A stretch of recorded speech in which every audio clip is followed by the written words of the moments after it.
Welcome to the Insomnia Project. Sit back, relax, and listen as we have a conversation about the mundane. One thing we can promise is that our conversation will be less than fascinating, so you can feel free to just drift off. Thank you for joining us. We hope you will listen and sleep. I'm your host, Marco Timpano. Rate us on iTunes, give us 5 stars, and we will be eternally grateful to you. Let us know what you think. Feel free to tweet us at Listen and Sleep. Today's episode is sponsored by BarkBox. If you have a pooch and you want to give them a treat, go to barkbox.com/The Insomnia Project and you can order a 6-month or 12-month subscription and you'll get 1 month free. 2 toys, 2 all-natural bags of treats, and a chew for your pooch. BarkBox. I have the distinct pleasure of welcoming a good friend of mine, Mark De Angelis, to the Insomnia Project. Welcome, Mark. Thank you for having me, Marco. Oh, it's a great pleasure. And I wanted to talk to you. I know you're a big fan of music. Since the day I met you, you've always been someone who really sort of enjoys music, particular artists. I want to ask you, how do you like to listen to the music, to your music? I like to listen to it either really loud, Okay. or by myself with headphones. Okay. Really the two opposite spectrums. And what kind of headphones do you prefer? Like, do you like the ones that... Noise canceling. Noise canceling. Yeah, they're the best ones because you can shut out everything else and just listen to the music. Mm-hmm. And I find that, I remember when I first got my noise canceling headphones, the first time I put them on, you kind of are hearing the music differently for the first time. Right. Yeah. Like how so? Well, it just shuts out things like your children and animals. But it does shut out a lot of the white noise that goes on around you. You know, even if you're, out for a walk and it's things like cars or streetcars. Sure. It just shuts that out. I don't know how safe that is, but Fair. it's awesome. I love noise canceling headphones for when I'm on the plane. Yes. And I won't even listen to anything. I'll just put them on so I don't hear everyone around you. And it sort of creates this imaginary bubble where you're like, I can't hear anybody. No one's going to bother me because they think I'm listening to something, especially when you're flying by yourself. Yeah. And you're next to who knows, right? Yeah. It's one of my favorite things to travel with. Yeah. The one question I always am stumped by is that on the plane, you can wear in-ear headphones to land and take off, but you can't wear noise-canceling That's right. headphones. And I don't know why that is. A lot of people listen to this podcast when they fly, and so perhaps one of them will tweet us and let us know why that is. Do you have any rituals when you travel? Is there anything that you... So for me, it's the noise-canceling headphones. Is there anything that you like to have when you're flying, let's say? I always need to have a book. Oh, really? Yeah, a book. Always. Because I do like to watch movies or videos on the seat back, but I've been on one too many flights where that's not working. Okay. Or the headphone jack, you have to constantly jiggle it through a 4-hour flight. That's never fun. So I always arm myself with a book, whether I read it or not. Right. And I also find it's extremely helpful if someone wants to make conversation with you and you're just not having it. Open your book, and it tends to work. I see. Any particular type of books you like to read when you're flying? I like to read lighter books when I'm flying, like short chapter books. I was recently reading Judd Apatow's book, Sick in the Head. Okay.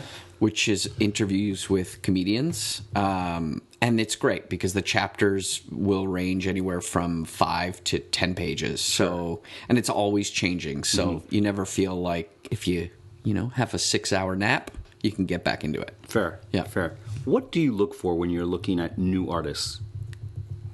In music? In music, yeah. I'm really open. I mean, I have a pretty eclectic music taste. Okay. You were the man who got me into Dolly Parton. Yes, by the way. I'm a big fan of hers. Yeah. If you ever get a chance, go to Dollywood. I would love to. It is such a great theme park because what surprised me about Dollywood, and it's in Sevierville, Tennessee, which is in the Smoky Mountains, and it's not hokey.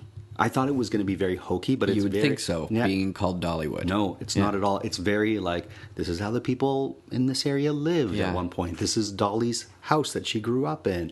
This is the church she used to go to. Here are some rides. Let's make candles. But it's not like glitzy or anything like that. It's really well done. What are the people like who are there? They're just normal people. Like, they're normal people who live in the area. They're very friendly. Right. As you would imagine in Tennessee, I've always encountered very friendly people. And they seem to be happy working there. I just picture it being so middle America. Mm-hmm. You know, I didn't get that impression. But, I got because it's the Smoky Mountains and the people of Appalachia, right? And so they have just a lovely way about them. Right. And so unlike, sometimes I would go to Disney and, maybe some of the people there, or even Canada's Wonderland, which is not far from where we are right now, you can tell that they're students or they're not really into it. No, there, everyone seemed really happy to be there and very helpful.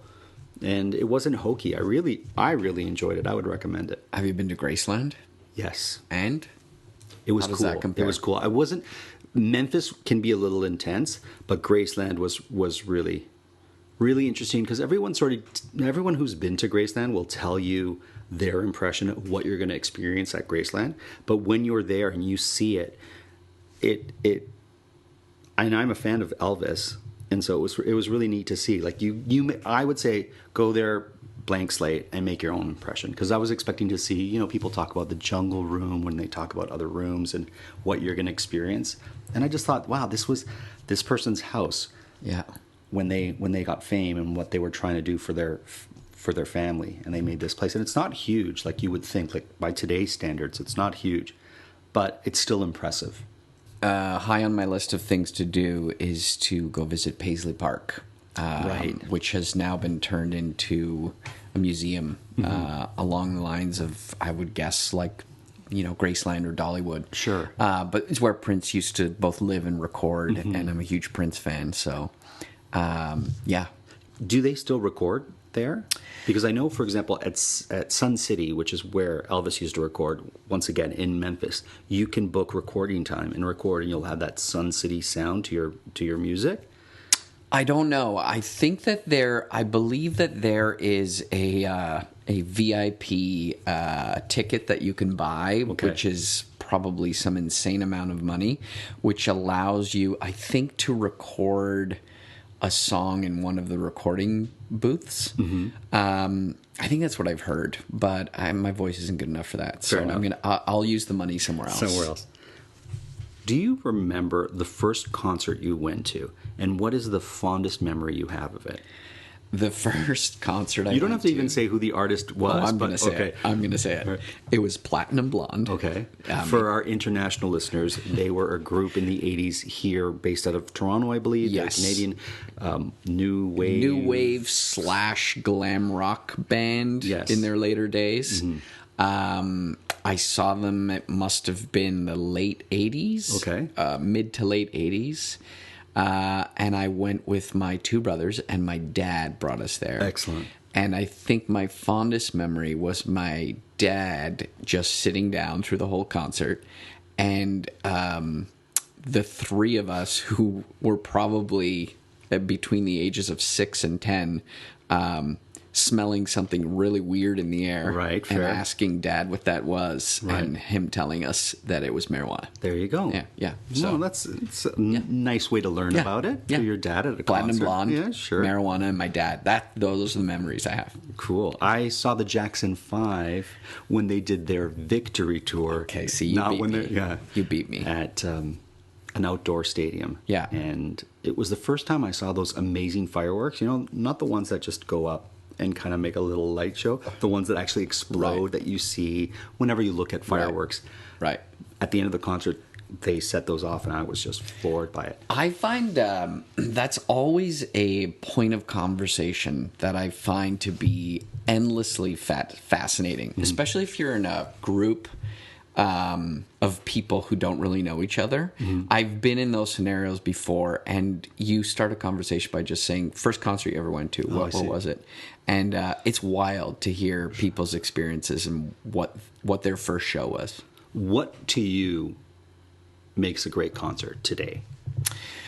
Well, Like, what's important to you when you go see a band or an artist perform? That's a great question. I think for me, it's really when I go see a concert, I just don't want to see or hear what is already on the album. Okay. And I think a lot of artists will do that. They'll just play the hits as they appear on the album, which is fine. Sure. And it's very entertaining.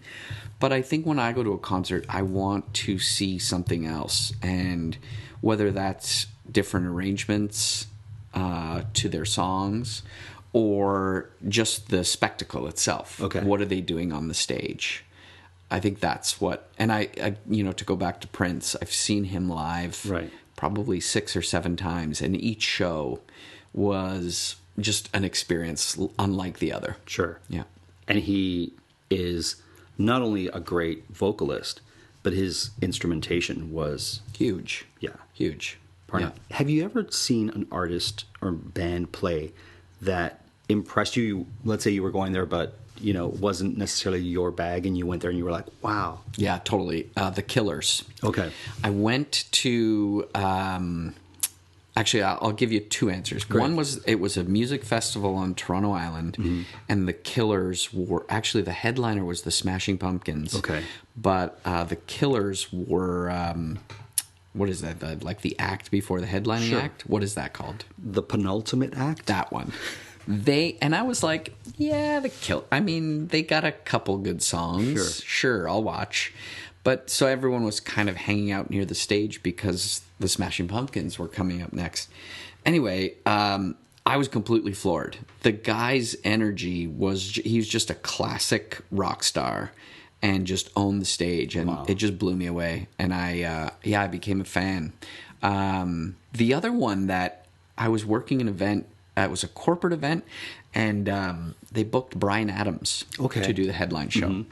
Now I like Bryan Adams as much as the next guy. Sure, yeah, of course. Summer '69, all that stuff, and I'm like, yeah, what? I just wasn't. There were people who were so excited about his arrival later that evening, and I was like, yeah, sure, Bryan Adams. Wow, I didn't realize how many hits he had. Right. It was just like one hit after the other, after the other, after the other, and just put on an amazing show. Wow. Yeah. For me, and it's interesting because it's the same sort of thing. There's 3 artists I remember that are like, I would never pay to see them perform because they're just not my style of music. But Celine Dion, I was at an awards show as a seat filler, and she was set to perform.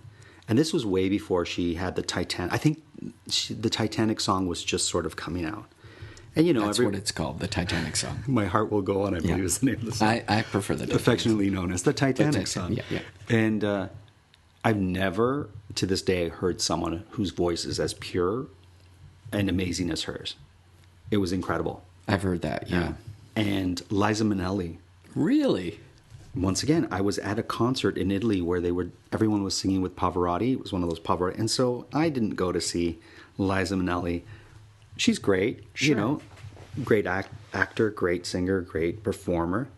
She was incredible. And then when I watch her, I'm like, this is why people go to see every concert she does. But incredible in this case, because help me understand the Liza Minnelli thing. Because to me, like, I know who she is, obviously. Right. But what is it that she does that's... Because I've never seen her live. So she was set to sing New York, New York with Pavarotti. And so she sang that song. It's one of her songs, right? She's well known. Her and I think Sinatra are the 2 best known singers to perform that song. She's sung it a million times and whatnot. They go on stage. Pavarotti is making a mess of the song. He's like off key. He's in the wrong place. Yeah. She comes in and she just owns it, takes the whole thing, puts him back on place. Yeah. Stage presence, sound of her voice, ability to get the audience involved. Her sheer magnitude on stage was incredible. Wow. It's almost difficult to explain, but you kind of look at someone like that, you're like, oh, that's the difference between a star and a celebrity. Right? Yeah. And Elton John was another one. Once again, same concert. Elton John, like you said, Bryan Adams, same thing for me. Great, everybody knows him, lots of songs. And then he sang. And just his performance, his stage presence, his love for music, what he did with it, he didn't do the song like it's on the album. He did it, his live version of it, and it was fantastic. We live in a culture obsessed with dieting, weight loss, and exercise. And that can make eating disorder behaviors easy to miss. But the reality is, eating disorders are serious mental illnesses that take a major toll on your health and your life. But recovery is possible. Eating disorders are more common than you might think. Chances are you know someone who is struggling with one. Or maybe you're struggling yourself. If you're concerned about an eating disorder in yourself or a loved one, I want to introduce you to Equip. Equip is a fully virtual, evidence-based eating disorder treatment program that helps patients achieve lasting recovery at home. Every Equip patient is matched with a multidisciplinary care team that includes a therapist, dietitian, medical provider, and mentors. And you get a personalized treatment plan that's tailored to your unique goals and challenges. Equip treats patients of all ages and all eating disorder diagnoses. It's covered by insurance, and there's no wait list. If you think that you or a loved one could be struggling with an eating disorder, don't wait to get help. Visit equip.health to learn more. That's equip.health. To tip off this NBA season on FanDuel, you can choose your own rewards, which means you can play your game any way you want. I get to choose my rewards? Yep. Great! Now, excuse me while I lock in. All customers choose your own reward right now in the FanDuel app. 21 plus and present in select states. 18 plus in Kentucky. Opt-in required. Rewards are non-withdrawable. Restrictions apply, including bonus and token expiration, leg requirement, and max wager amount. See full terms at FanDuel.com/sportsbook. Gambling problem? Call 1-800-GAMBLER. Yeah, I think there's a list that everyone has of like who are the people, like must-see artists that you want to see before you or they die. And for me, the one that I'm always saddest about is never having seen Michael Jackson live. Yeah, he was great. Mm-hmm. And I just saw the Victory tour. Yeah, and I was really young. Yeah, and he was. And I remember being like, oh my God, like he's just phenomenal. Yeah. If you ever get a chance to see Dolly Parton live, I would love to see that. She played like 13 instruments. Yeah. When she was in her concert heroes. Wow. We were watching it, I was counting. I think it was actually 17 instrument. All of a sudden she'd sing a song, she'd pull out an instrument, she'd play the banjo. Next thing you know, she'd play the saxophone. And then she's like, okay, now this is a mountain instrument. She'd play some sort of mountain instrument. And I don't think those count as instruments. Well, listen, okay. you play a mountain instrument, and then I hate to say a mountain. It's just an instrument that they play in the mountains. In the Smoky Mountains. I get it. Okay.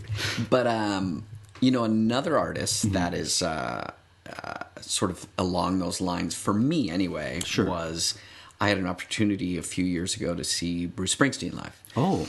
And again, I like The Boss. Sure. He's got some great songs. Right. I don't think I ever owned a Bruce Springsteen album. Okay. But I know, some of his big hits. Sure. Just blew me away. Really? Yeah. He, along the lines of what you said about Liza Minnelli, is just a guy who really owns the stage. Yeah. And, he's up there now in age, but he never stopped and just owned it. It was amazing to see. I saw it. It seems like this podcast has become who did you see on stage before they died. Yeah.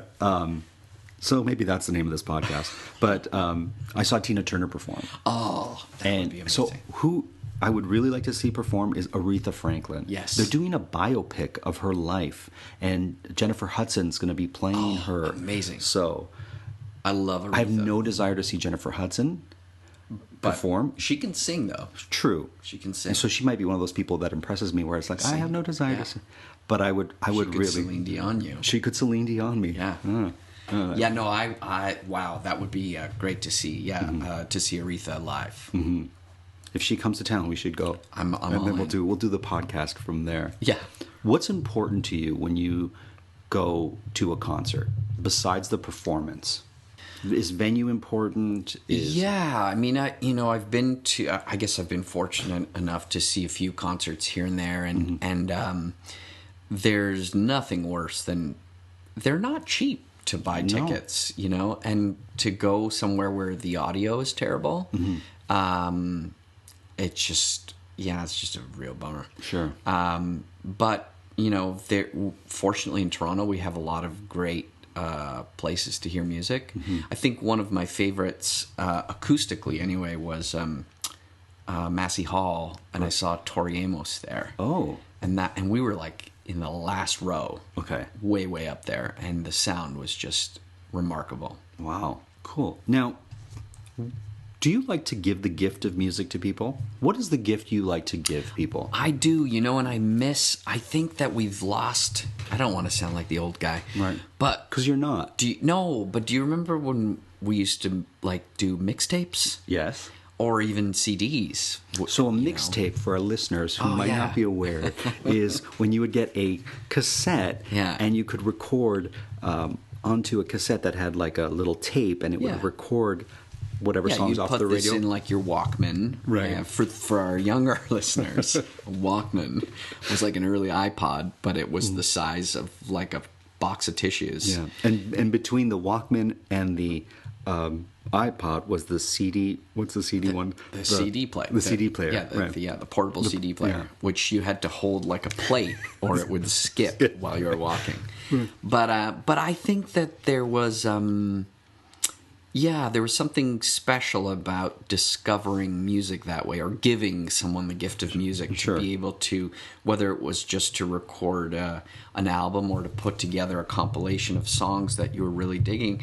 I mean, I discovered a lot of music that way through people who would give me a tape or a CD. And I think now the advantage now is that there's an immediacy of like, you got to listen to this and there's the link and it's there. Right. But there was something special about getting a gift, because it felt like someone said, this is something you'll like. Yeah. What are the gifts that you like to give? Is there any other gift besides the gift of music that is your go-to gift?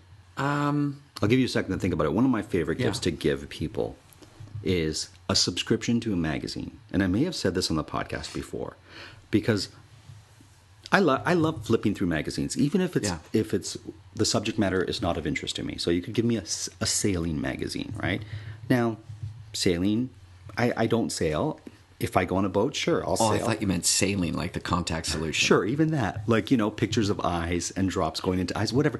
Salt. But just looking at those kind of images, I find fascinating. Sure. So I love to give the gift of a subscription of a magazine that I would appreciate, or I think that person would appreciate. And I feel like every month they would get a subscription to a magazine. Gift that keeps on giving. They'd think of you, whether or not you like cigars. Yeah. And you might be getting Cigar Aficionado every month.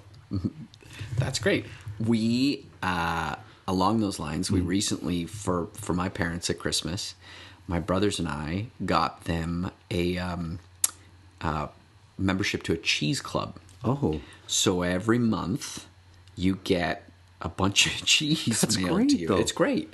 And it's enough cheese that they share it with us. So I get all the benefits of the cheese membership. It's kind of like that wine club thing that people do. Sure.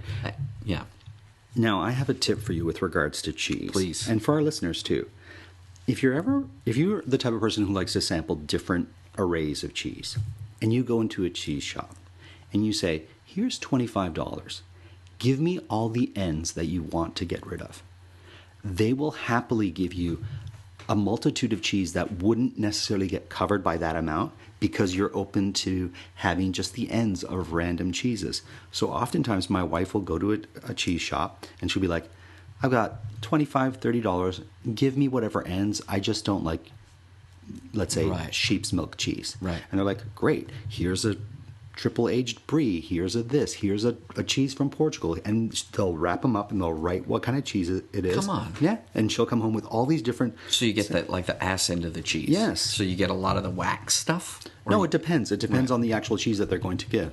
Yeah. Wow. But that's a little cheese. I'm going to use that cheese tip. What is your favorite type of cheese? I like a hard cheese, like an Asiago. Mm-hmm. That's or Piave. Mm-hmm. I love those cheeses the best. But having said that, I love all cheeses. Okay. I will go for cheese over a dessert plate any day of the week. Okay. And why is that? I guess I'm not a really big sweet tooth guy. Mm-hmm. I've always just liked things that are, Is that savory? Would that be savory over sweet? Yeah, I would say so. Yeah. That. It depends because there's that umami flavor too, right? Yeah. Which isn't sweet or savory. It's its own flavor that is akin to mushrooms. But I think some cheeses can have an umami flavor. Yeah, I don't know, man. Give me a cheese plate and I'm golden. Yeah. Have you ever made cheese? No. Okay. No. I've made ricotta before. On purpose? Yes. How? Yeah, not by by purposely curdling milk. Yeah. So it's actually, to make ricotta, it's not that difficult. You just need a plenitude of milk. You've got to boil it to a specific temperature, and then you need an agent that will cause I'm going to say this, and it's probably wrong, the curds to separate from the whey. Okay. And so that agent can be vinegar or lemon juice or a citric acid of some sort. You'd have to look online exactly what to use, and I've done it with both. And then you have a cheesecloth, and you put what looks like curdled chunks into this cheesecloth, and you sort of raise it and allow it to drip all the liquid out. And then you have the most beautiful fluffy ricotta you've ever had in your life. Is that the same as cottage cheese? Because it looks chunky. Yeah, I would imagine. Yeah. I mean, I've never made cottage cheese, so I can't verify that. But it has certainly. I know it to be ricotta, and it certainly felt and tasted like ricotta. Why do they call it cottage cheese? That's what I want to know. I think if I was to hazard to guess the etymology of cottage cheese, it would probably be a cheese that was easy to make and therefore was made in small towns and cottages, and that's where you could get it, versus a harder cheese where you need facilities to make it and keep it stored and whatnot. A cottage cheese. A facility cheese. No, this would be a simple, easier cheese to make. Cottage cheese. But I'm just stabbing there. You're just the guy. Do you like cheesy things, like with regards to music? Is there any cheesy music you like? Yeah, I can appreciate cheesy music. Like a little Dean Martin. A little Barry White. Sure. That's pretty cheesy. I wouldn't say that's cheesy. Yeah, see, everyone has a different definition of what cheesy is. But I like Barry White. It can be pretty cheesy. Okay. But I like it. Little Dean Martin. There you go. Yeah. Frank Sinatra's a little cheesy sometimes. I don't know. Now, would you appreciate listening to that music with some cheese and a nice wine? No, I got to keep it. Yes. Okay. Well, yes to the wine, but I want to keep my cheese separated from the cheesy. Well, listen, Mark, I want to thank you for keeping that separate and for letting us know about it on today's episode. My pleasure. Thank you. As always, the Insomnia Project is produced by Drumcast Productions, and this episode was recorded in Toronto, Canada.